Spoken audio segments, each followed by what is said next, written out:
The reading is from Acts chapter 1, beginning to read at verse 4. On one occasion, while Jesus was eating with the disciples, he gave them this command: "Do not leave Jerusalem, but wait for the gift my Father promised, which you have heard me speak about. For John baptized with water, but in a few days you will be baptized with the Holy Spirit." So, when they met together, they asked him, "Lord, are you at this time going to restore the kingdom to Israel?" He said to them, "It is not for you to know the times or dates the Father has set by his own authority, but you will receive power when the Holy Spirit comes upon you, and you will be my witnesses in Jerusalem and in all Judea and Samaria and to the ends of the earth."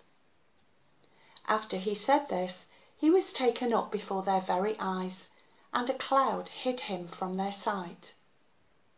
They were looking intently up into the sky as he was going, when suddenly 2 men dressed in white stood beside them. "Men of Galilee," they said, "why do you stand here looking into the sky?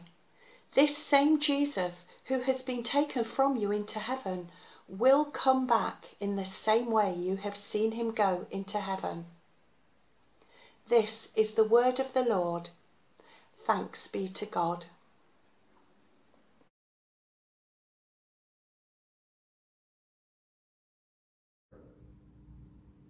As some of you who have Pew News may have realised, that I set you a bit of homework this week.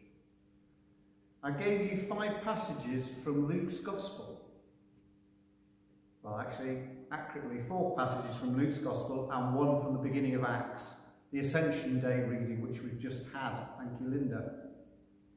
And I asked you a simple 2 questions. What have the passages below got in common, and what is them as different? Of course, the first winning one is if you've all said, and you get a house point for saying they've all been written by Luke. There's something else they also have in common, and that's the fact that they're all about encounters with angels or messengers from God. Encounters with them angels. Luke isn't the only gospel that has these accounts. Matthew has 7 angelic encounters in his gospel. First 4 are all in dreams, 3 of them to Joseph, one saying, "Marry Mary," one saying, "Flee to Egypt," and the other one saying, "Come back from Egypt." One to the wise men in a dream, warning them not to go back to Herod. There's also, later on, after Jesus has been in the wilderness in Matthew's account, the angels come to give him succour. And then, at the end, we have the one where the angel comes down and rolls away the stone, and then is found in the tomb by the women. Mark's Gospel also has an encounter, as does John, just 1 in each. And again, it's at the tomb, where the angels tell those who come to the tomb that the Lord is risen. So you can see that Matthew, in his, mostly involves dreams, and the other Gospels, it involves the good news of Christ being risen. But Luke's are different. The first encounters, the first 3, are encounters of proclamation, of what God is going to do. Luke 1, the first one is Zechariah, when the angel comes to say Elizabeth is going to have John. The second one is when Gabriel goes to see Mary and says, "You are going to have Christ." And the third one is when the angels go and proclaim to the shepherd that the Messiah is born in Bethlehem.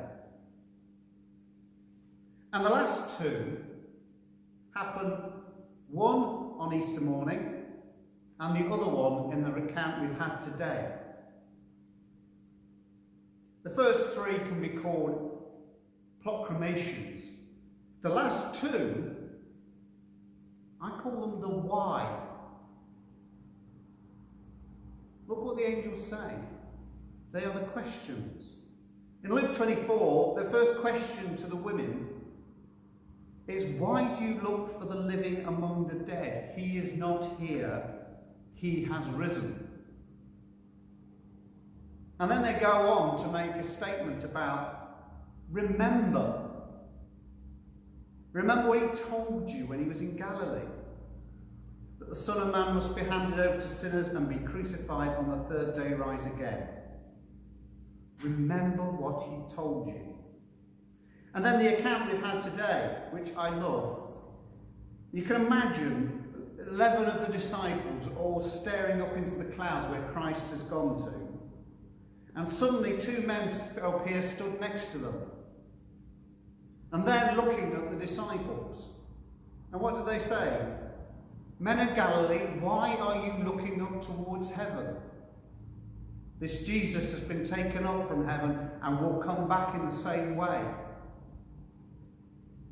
These last 2 encounters are different from the earlier ones. If the earlier ones are to tell us what God is doing, is to say this is what is happening now, the other 2 are there to remind and challenge. The question at the tomb, why do you look for the living among the dead? It reminds the people at the tomb of the reality of who Jesus really is. And then reminds them about what he said about himself. You've heard this, effectively they're saying. You've heard what he said about himself. What do you believe? Why are you looking for the living among the dead? You've heard him preach this.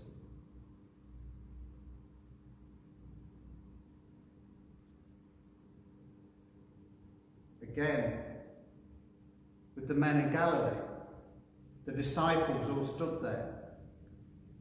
The why question comes out. Why do you stand looking towards heaven? Christ is going to come back the same way as he went. He's told you this. Why are you looking up? Remember that wonderful thing he said when he was in the court before the high priest? You will see the Son of Man returning on the clouds of splendour with his angelic hosts. He had said to the disciples time and time again, I will be handed over to the authorities and they will crucify me, but 3 days later I will arise. In the upper room with John, in John's wonderful gospel, when he says to them, I go to my Father and I will send one to you. So when the angels say to them, why are you looking up into heaven? It's that prompt to say, you've been given a job to do. Why are you still here? You know what you're called to do. Christ has given you the Great Commission, Matthew's Gospel. Go to the nations, make disciples of all of them, baptize them in the name of the Father, the Son, and the Holy Spirit. Teach them to obey everything that I have commanded. They've been given the Great Commission. Christ has said to them, when I have gone from here, go back to Jerusalem and wait, and the Holy Spirit will come for you. Why are you still here? Why are you looking up there? He's told you what you need to do next. You've been told what happens next. Why are you still looking up there?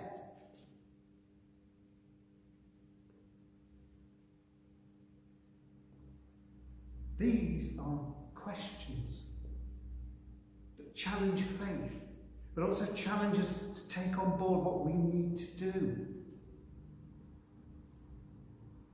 If we're not careful, we can at times spend a lot of time peering into the empty tomb and marvelling at the risen Christ.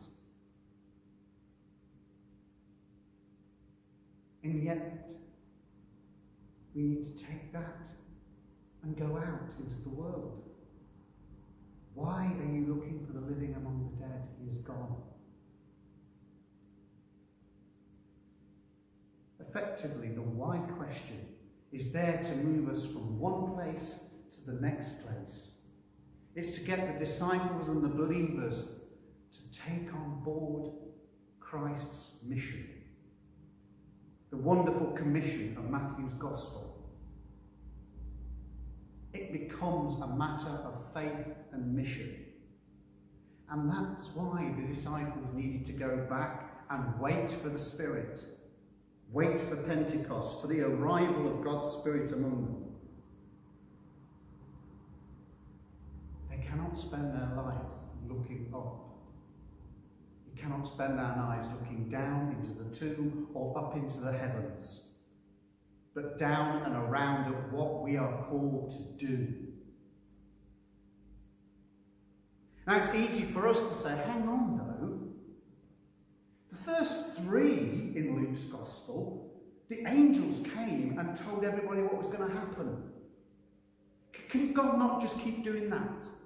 Can God just not keep sending angels to proclaim what is going to happen?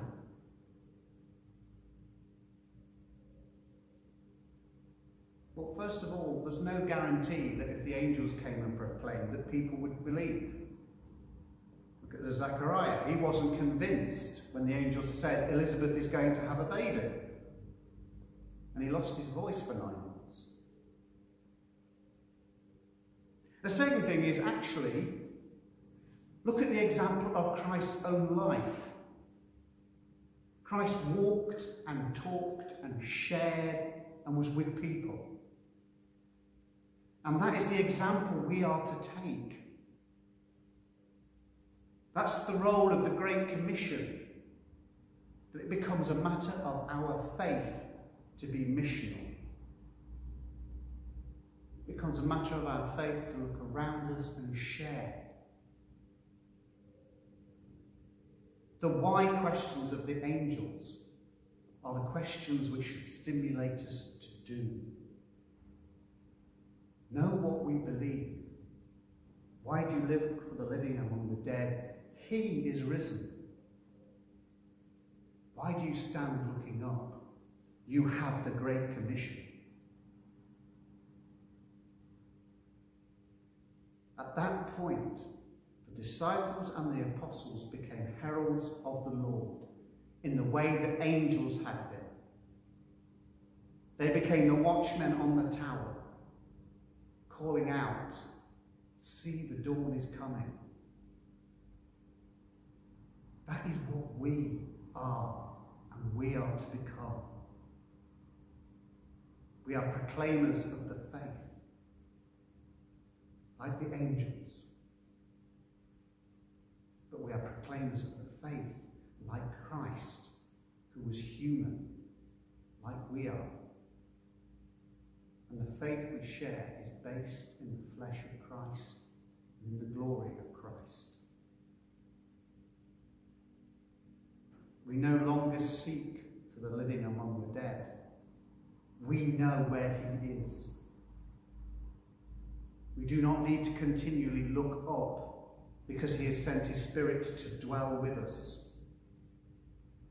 And as it says at the end of the great proclamation,